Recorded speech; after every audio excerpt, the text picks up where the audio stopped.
உண்டான செல்வம் எல்லாம் அன்றாடம் வரும் போகும். ஊராரின் வாழ்த்துக்கள் தான் நிலைத்திருக்கும் பொருளாகும். உன்னால முடிந்தவரை பிறருக்காக உழைத்திடு.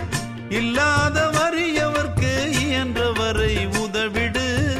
கண்ணீரை கண்டவுடன் கைவிரலால் துடைத்திடு. உன் பேரை சரித்திரத்தில் மனிதன் என்று பொறித்திடு. இன்னொருவன் வாழ ஒரு ஏணியைப் போல் மாறு. உள்ளம் உள்ள உன்னை இங்கு வெல்லுறவன் யாரு? மண்ணில் வாழும் மக்கள் நெஞ்சில் நிற்கும் உந்தன் பேரு. இந்த வீடு நமக்கு, இந்த வீடு நமக்கு சொந்தமில்லே. பாடுடா சின்ன தம்பி, அதனால நமக்கு துன்பமில்லே. ஆடுடா சின்ன தம்பி.